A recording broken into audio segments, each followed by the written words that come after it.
नमस्कार दोस्तों, आप सभी का स्वागत है आपके अपने डिबेट शो के साथ में, जो कि आपका अपना डिबेट शो है। आज की जो डिबेट होने वाली बहुत ही इंटरेस्टिंग होने वाली है। अगर पूरी डिबेट को देखेंगे तो आपको मज़ा ही आ जाएगा। चलिए मेन वीडियो शुरू करते हैं। नहीं है। हम एक बात लेकिन आपके नेता तो जयंत चौधरी का मजाक उड़ा रहे हैं। आप अभी गठबंधन को टूटे तो एक हफ्ता भी नहीं हुआ, जयंत चौधरी का मजाक उड़ा रहे हैं। बोले आरएलडी की, आपके कुछ नेता कह रहे हैं आरएलडी की हैसियत ही क्या थी? हमारे बूते उनके 9 विधायक आए, क्या हैसियत होती है? देखिए अमीश भाई, हमें बात रख लेने दीजिए। सबकी अपनी अपनी हैसियत होती है, अपना अपना विचारधारा होती है। जिसके पास अपनी पार्टी है, वो पार्टी के अध्यक्ष हैं, वो हमारे साथ रहे हैं, हम उनका सम्मान कर रहे हैं। वो भाजपा में चले गए तब भी सम्मान कर रहे हैं। रोहित भाई उनकी पार्टी की तरफ से बैठे हैं, जब ये हमारे साथ थे तब भी हमारे भाई थे, और वो भाजपा में चले गए। ठीक है, वैचारिक लड़ाई है। हमने कहा पूजा 2 तरीके की होती है अमीश भाई। एक होती उच्चारण की पूजा, एक होती आचरण की पूजा। भारतीय जनता पार्टी उच्चारण की पूजा करती है। ठीक है, रोहित राम के उच्चारण की तो पूजा कर रही, लेकिन आचरण की नहीं। बात कह लेने दीजिए। जी, ये भारत रत्न आपने कर्पूरी ठाकुर को दे दिया। कर्पूरी ठाकुर के रास्ते पर नहीं है, वो तो आरक्षण देना चाहते थे पिछड़ों को। आप क्या कर रहे हैं? जवाब रोहित से जवाब देते हैं। रोहित लेकिन आप किसानों के साथ क्या कर रहे हैं? आरएलडी के नेता किसानों के लिए आप कील लगा रहे हैं, भाले लगा रहे हैं। तो सवाल रोहित ये है अग्रवाल, रोहित एक सेकंड, जवाब जरूरी है। एनडीए से आना जरूरी है जवाब। रोहित अग्रवाल, एक बात कह दूं। एक सेकंड, मैं सुनील जी आपको आगे मौका दूंगा, आगे मौका दूंगा आपको। Sunil ji, Rohit Agarwal 40 seconds respond. नहीं, अमीश जी, अभी सुनील जी ने विचारधारा की बात की। सुनील जी की पार्टी कहां से उपजी? चौधरी चरण सिंह जी के स्कूल में पढ़ के सुनील जी की पार्टी उपजी। उसके बाद ये धोखाधड़ी कहां से सीखी ये मुझे नहीं पता, क्योंकि वहां पे तो ये सिखाया नहीं गया था कि धोखाधड़ी करनी है।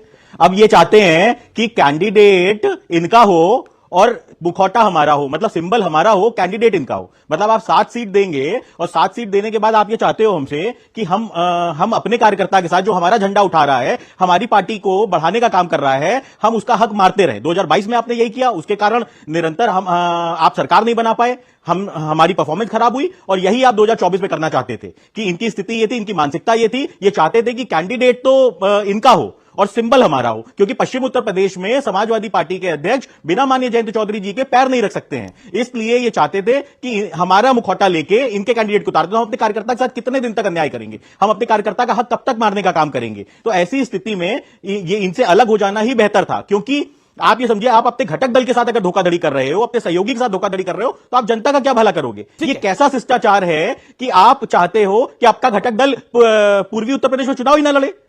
आप बताइए, 2022 के चुनाव में इन्होंने पूर्वी उत्तर प्रदेश के अंदर हमको एक भी सीट देने का काम किया हो तो बताइए। ये चाहते हैं कि हम पश्चिम उत्तर प्रदेश अच्छा, ये कह रहे हैं रोहित निरंतर कांग्रेस के कुछ नेता कह रहे हैं, सपा के कुछ या विपक्ष के कुछ नेता कह रहे हैं, इसको इस तरह से ले लेते हैं कि दबाव में आ गए जयंत चौधरी। दबाव में यह फैसला लिया गया है क्योंकि जयंत चौधरी ने पहले लिखा मेरा दिल जीत लिया है, क्योंकि चौधरी चरण सिंह को भारत रत्न 70 साल में कांग्रेस तो नहीं दे पाई। हाँ, मैं अमीश जी बता देता हूं।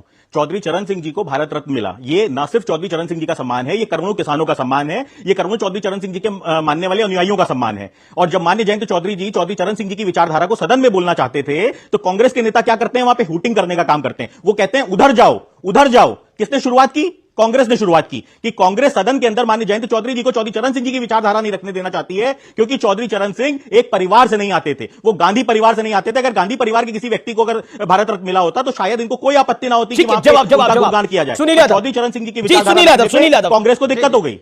सुनील यादव देखिए अमीश भाई, मैंने कहा ना कि रोहित भाई प्रवक्ता हैं, उनको वही लाइन बोलनी जो पार्टी ने ले ली है।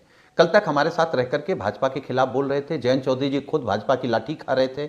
हम कह रहे हैं आज आप किसानों की शहादत भूल गए, किसानों की आय दोगुनी हो गई। दिल्ली बॉर्डर पर किसानों के लिए भाले कीले गाड़े जा रहे हैं, आपकी शर्म मर गई, आपकी निष्ठा खत्म हो गई किसानों से। अखिलेश यादव जी गए हैं क्या दिल्ली बॉर्डर पे? आप गए हैं, अखिलेश यादव जी गए क्या दिल्ली बॉर्डर?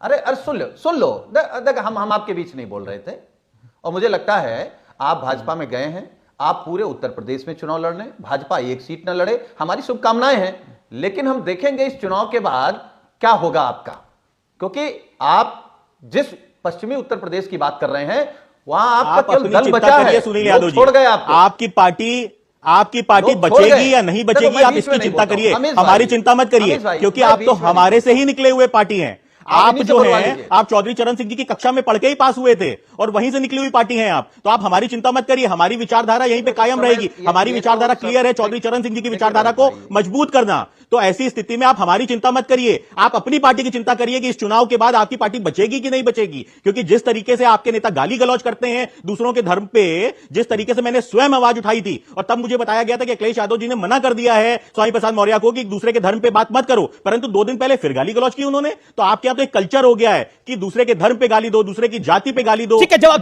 दूसरे की पार्टी सुनील को यादव का गाली दो, जवाब जरूरी हो दूसरे जाता है। की पार्टी को समेटने सुनील की यादव कोशिश का करो। जवाब जरूरी हो जाता है। सुनील यादव, आपको लग रहा है कि जयंत चौधरी की पार्टी की हैसियत नहीं है, सिर्फ दल बचा है, अब इनके पास लोग नहीं है, तो आप क्या गठबंधन कर रहे थे इनके साथ? पिछले 10 साल से आप क्यों इनके साथ थे अगर इनकी हैसियत ही नहीं है तो? अमीश जी, मैं इस शब्द से आपत्ति कर रहा हूं कि किसी की कोई हैसियत है या नहीं है। सबकी हैसियत होती है, सब पार्टी के फॉलोअर होते हैं, सबके कार्यकर्ता होते हैं। अभी आपने खुद ही बोला, सबको मानने सुनील वाले भाई, लोग होते हैं। ये आपने नहीं, तो खुद ही मैं- बोला मैं कि क्या बोल खाली रहा हूं? दल बचा है, लोग नहीं है इनके अरे पास। भाई, और ये आप नहीं, आपके कई नेता बोल रहे हैं, वो मैं उस पे आ रहा मजाक हूं। उड़ा रहे हैं वो आरएलडी का जयंत चौधरी का। आपकी प्रॉब्लम यह है अमीश भाई, आपकी प्रॉब्लम यह है कि दूसरे की बात आप अपने हिसाब से कहलवाना चाहते हैं। बोलिए। हम ये कह रहे हैं कि जो लोग राष्ट्रीय लोक दल को मानते थे और जो किसान खासतौर से जो बीजेपी से परेशान होकर के राष्ट्रीय लोक दल के साथ थे, वो आज राष्ट्रीय लोक दल के साथ नहीं गए हैं। वो दिल्ली बॉर्डर पर जाएंगे जहां भारतीय जनता पार्टी कील गाड़ रही, जहां भाले लगा रही है। वो किसान लड़ेगा, जाट लड़ेगा। देखिए, जाट हार किसान मानने की वाली बात कौम करिए, नहीं है। भाले की बात बहुत करिए। सम्मानित कौम है। देखिए बॉर्डर सुनील से भाई, लेकर सरकार सिर्फ तक यही उत्तर जाट प्रदेश के लड़ेगा, अंदर नहीं हो रहा यही है, किसान लड़ेगा। सुनील जी, खाली उत्तर प्रदेश के अंदर नहीं हो रहा, बिहार में हुआ था। तो कैसा रहा ये वीडियो? अच्छा लगा हो आप लोगों को वीडियो? तो अगर अच्छा लगा है तो प्लीज़ लाइक कीजिए और चैनल को सब्सक्राइब करना कतई ना भूलिएगा। मिलते हैं नेक्स्ट वीडियो में। धन्यवाद।